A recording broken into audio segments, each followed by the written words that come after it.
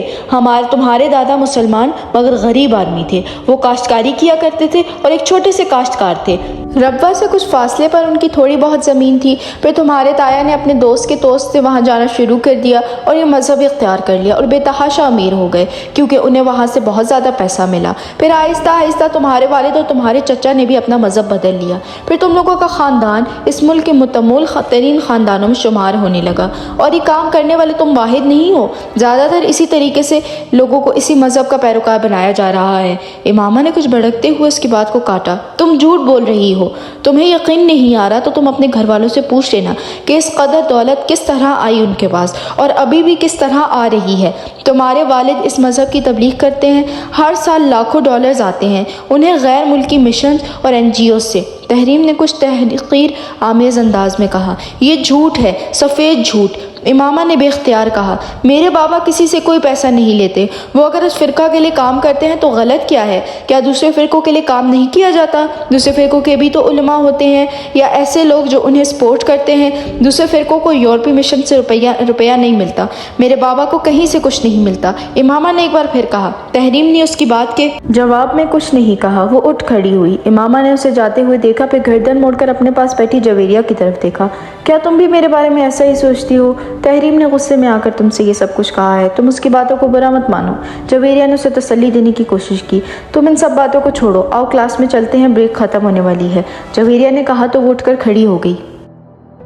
اس دن وہ واپس گھر آ کر اپنے کمرے میں بند ہو کر روتی رہی۔ تحریم کی باتوں نے اسے واقعی بہت دل برداشتہ اور مایوس کیا تھا۔ ہاشم مبین احمد اس دن شام کو ہی آفس سے گھر واپس آ گئے تھے۔ واپس آنے پر انہیں سلمیٰ سے پتہ چلا کہ امامہ کی طبیعت خراب ہے۔ وہ اس کا حال احوال پوچھنے کے لیے اس کے کمرے میں چلے آئے۔ امامہ کی آنکھیں سوجی ہوئی تھیں۔ ہاشم مبین حیران رہ گئے۔ کیا بات ہے امامہ؟ انہوں نے امامہ کے قریب آ کر پوچھا۔ وہ اٹھ کر بیٹھ گئی اور کچھ بہانہ کرنے کے بجائے بے اختیار رونے لگی۔ ہاشم کچھ پریشان ہو کر اس کے قریب بیٹھ گئے۔ کیا ہوا امامہ؟ تحریم نے آج اسکول میں مجھ سے بہت بدتمیزی کی ہے، اس نے روتے ہوئے کہا۔ ہاشم مبین نے بے اختیار ایک اطمینان بھری سانس لی۔ پھر کوئی جھگڑا ہوا ہے تم لوگوں میں؟ بابا آپ کو نہیں پتا اس نے میرے ساتھ کیا کیا ہے؟ امامہ نے باپ کو مطمئن ہوتے دیکھ کر کہا۔ بابا وہ باپ کو تحریم کے ساتھ ہونے والی تمام گفتگو بتاتی گئی۔ ہاشم مبین کے چہرے کی رنگت بدلتی گئی۔ تم سے کس نے کہا تھا؟ تم اسکول کتابیں لے کر جاؤ، انہیں پڑھنے کے لیے دو، انہوں نے امامہ کو ڈانٹتے ہوئے کہا۔ میں ان کی غلط فہمیاں دور کرنا چاہتی تھی، امامہ نے قدرے کمزور لہجے میں کہا۔ تمہیں ضرورت ہی کیا تھی اس کی غلط فہمی دور کرنے کی؟ وہ ہمارے گھر نہیں آتی تو نہ آئیں، ہمیں برا سمجھتی ہیں تو سمجھتی رہیں، ہمیں اس سے کیا فرق پڑتا ہے؟ ہاشم مبین نے اسے سمجھاتے ہوئے کہا۔ مگر اب تمہاری اس حرکت سے پتہ نہیں وہ کیا سمجھے گی، کس کس کو بتائے گی کہ تم نے اسے وہ کتابیں دینے کی کوشش کی؟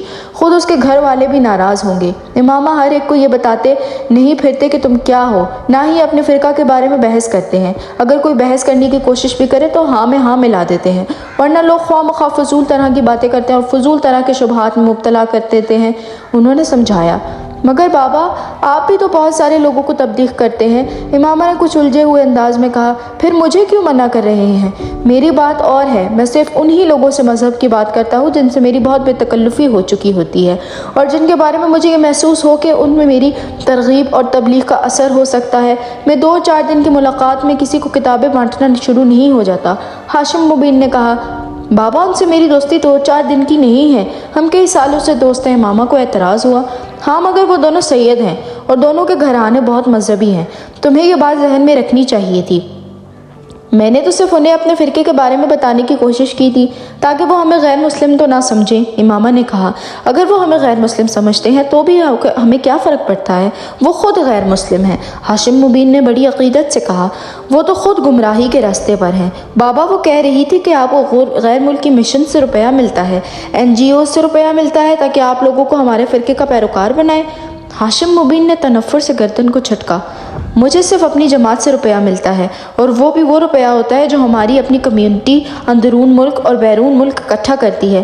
ہمارے پاس اپنے روپے کی کیا کمی ہے؟ ہماری اپنی فیکٹریز نہیں ہیں کیا؟ اور اگر مجھے غیر ملکی مشنز اور NGOs سے روپیہ ملے گا تو میں بڑی خوشی سے لوں گا، آخر اس میں برائی کیا ہے؟ دین کی خدمت کر رہا ہوں، اور جہاں تک اپنے مذہب کی ترویج اور تبلیغ کی بات ہے تو اس میں کیا برائی ہے؟ اور اس ملک میں عیسائیت کی تبلیغ ہو سکتی ہے تو ہمارے فرقے کی کیوں نہیں؟ ہم تو ویسے بھی اسلام کا ایک فرقہ ہیں، لوگوں کو راہ ہدایت پر لانے کی کوشش میں مصروف ہیں۔ ہاشم مبین نے بڑی تفصیل کے ساتھ بتایا، مگر تم لوگوں سے اس معاملے پر بات مت کیا کرو، اس بحث مباحثے کا کوئی فائدہ نہیں ہوتا۔ ابھی ہم لوگ اقلیت میں ہیں، جب اکثریت میں ہو جائیں گے تو پھر اس طرح کے لوگ اتنی بے خوفی کے ساتھ اس طرح بڑھ بڑھ کر بات نہیں کریں گے، پھر وہ اس طرح ہماری تذلیل کرتے ہوئے ڈریں گے، مگر فی الحال ایسے لوگوں کے منہ نہیں لگنا چاہیے۔ بابا، آئین میں ہمیں اقلیت اور غیر مسلم کیوں قرار دیا گیا ہے؟ جب ہم اسلام کا ایک فرقہ ہیں تو پھر انہوں نے ہمیں غیر مسلم کیوں ٹھہرایا ہے؟ امامہ کو تحریم کی کہی ہوئی ایک اور بات یاد آئی، یہ سب مولویوں کی کارستانی تھی، اپنے اپنے مقاصد کے حصول کے لیے وہ سب ہمارے خلاف اکٹھے ہو گئے تھے، ہماری تعداد بھی زیادہ ہو جائے گی تو ہم بھی اپنی مرضی کے قوانین بنوائیں گے اور اس طرح کی تمام ترمیمات کو آئین سے ہٹا دیں گے۔ ہاشم مبین نے پرجوش ہوتے ہوئے کہا، تمہیں اس طرح بے وقوفوں کی طرح کمرے میں بند ہو کر رونے کی ضرورت نہیں ہے۔ ہاشم مبین نے اس کے پاس اٹھتے ہوئے کہا۔ امامہ انہیں وہاں سے جاتے ہوئے دیکھتی رہی۔ تحریم کے ساتھ وہ اس کی دوستی کا آخری دن تھا، وہ اس میں تحریم سے زیادہ خود اس کے رویہ وجہ تھا۔ وہ تحریم کی باتوں سے اس حد تک دل برداشتہ ہوئی تھی کہ اب تحریم کے ساتھ دوبارہ پہلے سے تعلقات قائم رکھنا اس کے لیے مشکل ہو گیا تھا۔ خود تحریم بھی اس کی خاموشی کو پھلانگنے یا توڑنے کی کوشش نہیں کی۔ ہاشم مبین احمد احمدی جماعت کے سرکردہ رہنماؤں میں سے ایک تھے۔ ان کے بڑے بھائی اعظم مبین احمد بھی جماعت کے اہم رہنماؤں میں سے ایک تھے۔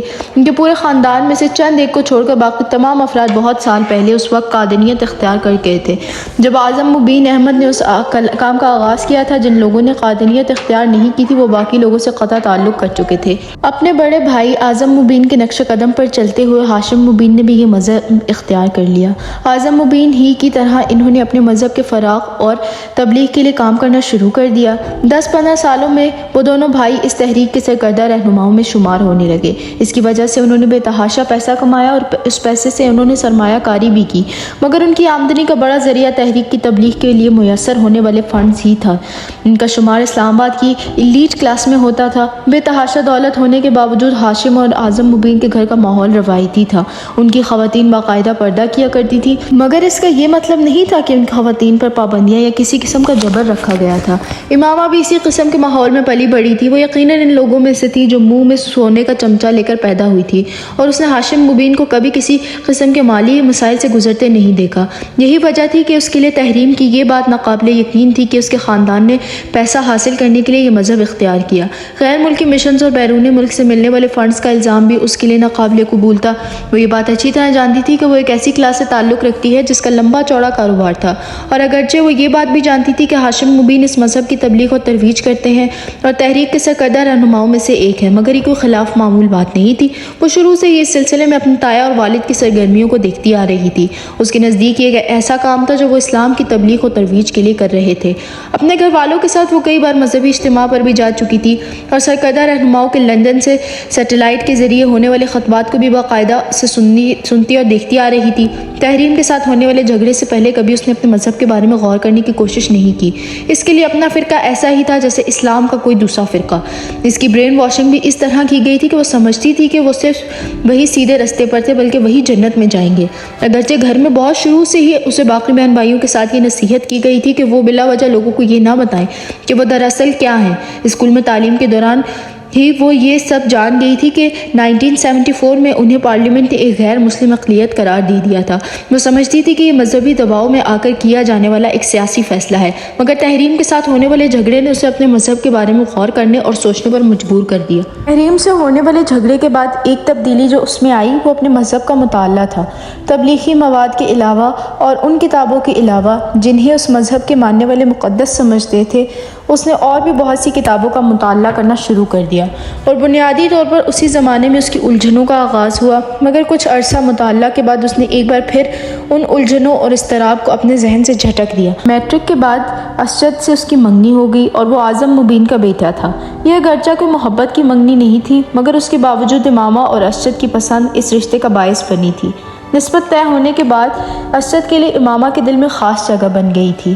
اپنی پسند کے شخص سے نسبت کے بعد اس کا دوسرا ٹارگٹ میڈیکل میں ایڈمیشن تھا، اور اسے اس کے بارے میں زیادہ فکر نہیں تھی۔ وہ جانتی تھی کہ اس کے باپ کی پہنچ اتنی ہے کہ اگر وہ میرٹ پر بھی نہ ہوئی تب بھی وہ اسے میڈیکل کالج میں داخلہ کروا سکتے ہیں، اور اگر یہ ممکن نہ ہوتا تو وہ بیرون ملک جا کر میڈیکل کالج سے تعلیم حاصل کر سکتی تھی۔